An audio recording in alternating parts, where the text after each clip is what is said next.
Halo teman-teman, perkenalkan nama saya Mary Virginia Lalak dengan NIM 20011000002.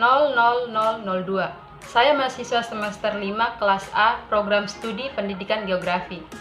Video ini dibuat guna memenuhi tugas mata kuliah pendidikan kependudukan dan lingkungan hidup.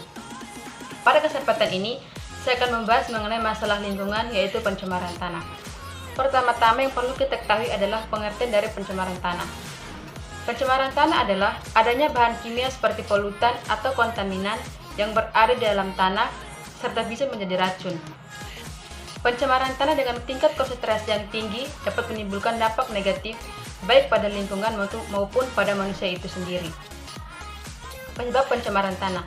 Ada dua faktor yang menyebabkan tanah menjadi tercemar. Yang pertama adalah faktor manusia dan yang kedua adalah faktor alam itu sendiri. Penyebab yang dilakukan oleh manusia bisa dibagi dalam dua hal, yaitu disengaja dan tidak disengaja. Pencemaran yang dilakukan oleh manusia disebut juga dengan antropogenik. Ada beberapa hal yang menyebabkan tanah menjadi tercemar. Yang pertama adalah penggunaan pestisida yang berlebihan. Ketika para petani menggunakan pestisida yang berlebihan, maka tanah akan menjadi tercemar dan mengurangi kesuburan tanah. Yang kedua adalah limbah industri dan limbah rumah tangga. Kegiatan industri seperti tekstil, obat-obatan, minyak bumi, emisi radioaktif, limbah rumah tangga juga yang mengandung bahan kimia dapat menyebabkan tanah tercemar. Hal-hal seperti ketidaksengajaan atas kebocoran bahan kimia, pengecoran, pertambangan, konstruksi, kegiatan transportasi, hingga pembuangan limbah yang dilakukan oleh berbagai pihak dapat menyebabkan tanah menjadi tercemar. Yang ketiga adalah sampah. Sampah yang dibuang secara sembarangan dapat menyebabkan tanah menjadi tercemar. Contohnya seperti sampah yang sulit terurai, yaitu sampah plastik, sampah kaleng, ataupun logam. Sampah-sampah yang sulit terurai akan menyebabkan tanah menjadi tercemar. Yang keempat adalah kebakaran hutan. Kebakaran hutan juga menyebabkan tanah menjadi tercemar. Hutan yang sudah terbakar akan sulit ditanami kembali. Hal ini karena zat-zat padat yang ada dalam tanah telah mati dan terbakar oleh api. Yang kelima adalah bencana alam. Bencana alam juga menjadi faktor penyebab dari pencemaran tanah. Contohnya seperti bencana banjir.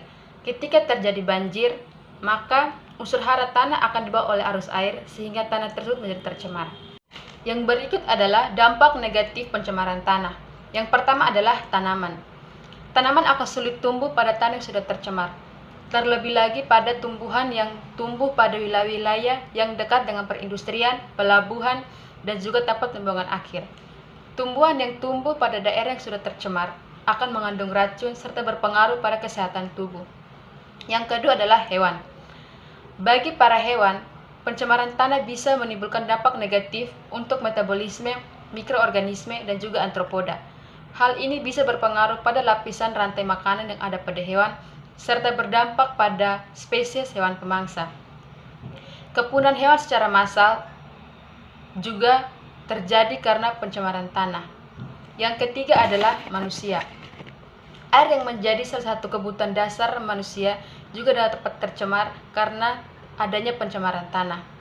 Air tanah yang kerap menjadi kebutuhan air minum, mandi, mencuci, dan kebutuhan lainnya akan menimbulkan dampak negatif dan berujung pada timbulnya berbagai penyakit.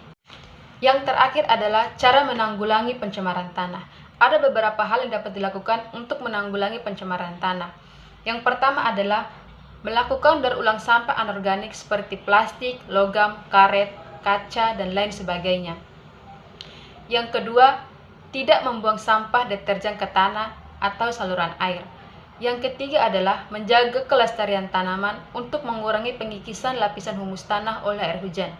Yang keempat adalah melakukan bioremediasi, yaitu proses pembersihan pencemaran menggunakan mikroorganisme seperti jamur, bakteri, DNA, dan lain sebagainya. Yang terakhir yaitu remediasi, yaitu kegiatan membersihkan permukaan yang sudah tercemar. Ada dua cara yang dilakukan, yaitu on-site dan juga off-site. Sekian materi dari saya. Semoga bermanfaat. Terima kasih.